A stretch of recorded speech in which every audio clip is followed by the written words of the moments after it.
Hi, it's Mark from Top Local. We're here with Darrell Ross. Darrell's a networking expert and a business coach in Vancouver, BC. And we're going to talk about how to mimic networking in the real world in the face of a pandemic. How are you doing today, Darrell?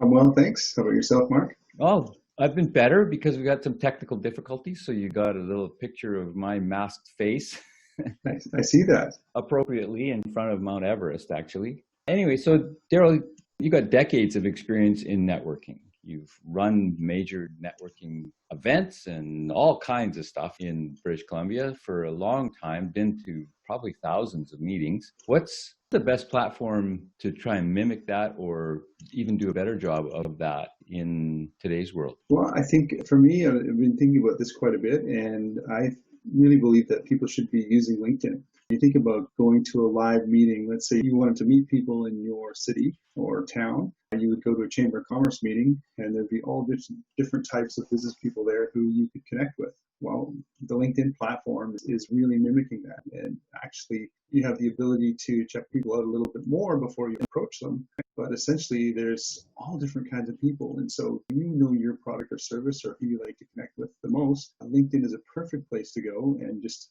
look at some people and then connect with people that you think you might have an ability to help or who they could possibly help you. So where would you go? You go into their profile, is that right, to check them out? Yeah, you can go in their profile, and I do actually like to read the profiles and find out some common ground. Some profiles are more filled out than others, but let's say your product or service would be particularly effective for realtors. Well, you can, even with a free LinkedIn membership, you can search for realtors in your area and be very highly targeted and essentially come up with a list, or it would just be like going to a real estate event where there were a bunch of realtors, but then you can just connect with them online. So you can be a little bit more targeted with LinkedIn online compared to a Chamber of Commerce event, but how is it more similar to a physical networking event?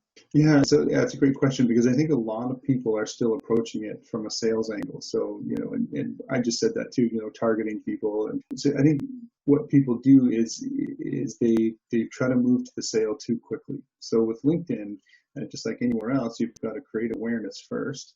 And, that's easy to do. You can send them a connection request. Even just looking at someone's profile, someone with a paid LinkedIn membership can see who's been looking at their profile, and often even just looking at someone's profile, they look at yours and they say, hey, you know what, that might be an interesting person to connect with. So there's that period of awareness that has to be built first, and then you have to move to trust. And obviously, that's as simple as maybe offering to send somebody something or connecting with someone else in your network and just following through with that in a timely manner. You can start to build some trust. Other ways are, obviously you want to have testimonials and recommendations on your profile, have a filled out profile so that people can look at that and say, yeah, this is the type of person I would trust. And then eventually you can move to what I call monetization, turning that into a potential sale or having them refer you, etc. But just keeping in mind that just like the real world, that takes time. So it can't be connection request, sales pitch. It's got to be connection request and then steps in between. So you're building a relationship.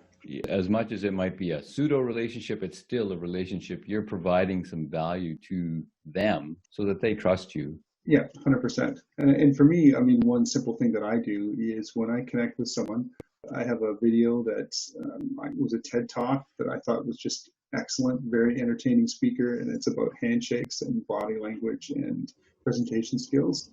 And I think anybody who's in any kind of leadership or sales role can benefit from that information. So once someone accepts a connection request from me, I send them that video and I make it really clear in my little message to them that there's nothing to buy, I'm not pitching anything. It's not me, it's someone else. And I get a good percentage of people that thank me for that. And basically I've had people comment saying, wow, no one's ever taken the time to send me something like that when they connect with me. So that's just one tip that you could use, but definitely being personal and actually trying to build a relationship is really key. And what about connecting on a more kind of global level? What are the other steps? How do you best do this work? I'm not sure you rephrase that. Well, like commenting and sharing posts and putting your own posts up. Like what sort of frequency do you find works best?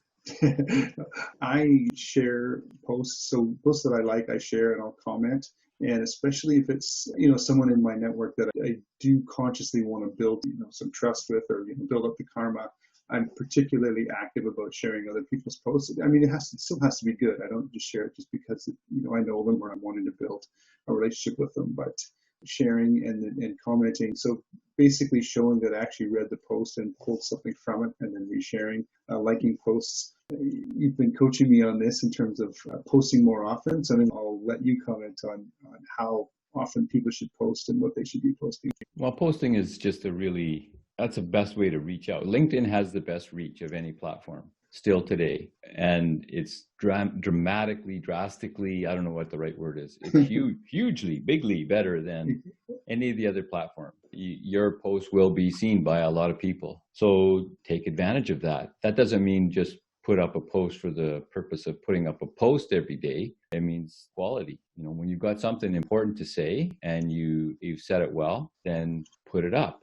Video, of course, works the best of anything. He says everybody's looking at a picture of him. But that's reality today. It's important that the quality of what you're putting up is strong. And so when you've got something important to say, put that up. Do your best with it and put it out there. And then take the feedback that comes to get better, to keep improving. That's the most important. The consistency. If you're going to post once a week, post once every week. If you're going to do it 3 times a week, then get it done 3 times a week. Yeah. Okay. Makes sense. And so so anyone really, even someone brand new to LinkedIn or, struggling with how am I going to meet people? How am I going to get the word out there? I mean, this is a platform that they can use. And as you mentioned, it's, it's completely free other than the time. The other thing I know that people can often, and let's talk about your experience with this. A lot of people, there's a debate, of course, of are you an open networker? Are you just willing to accept everyone's networking request or connection request on LinkedIn? Or should you be more targeted? What's your opinion on that? So I would say I'm not completely open, but I'm not as closed as some. So some people believe that you actually have to have met the person first, or know them to add them to your LinkedIn network. Now, in these days, it's harder and harder to meet people live. So maybe LinkedIn is the first way that you meet them. So that might have to open up a bit. But I look at the profile and I just try to determine, okay, is this a real person? And so I look to see, how much the profile is filled out, et cetera. Do we have any connections in common? And I'm quite open. My view is that you never know who you can help. And I remember years ago, and I can't remember the author, but it was, a prominent business writer. And he said, if everyone in your network looks exactly like you don't have a network, you have an anthill. And so I've always kind of took that to heart and thought, you know what? I need to have lots of different people in my network. So if someone's reaching out to me and I basically give people the benefit of the doubt first, I figure there's a good reason for that.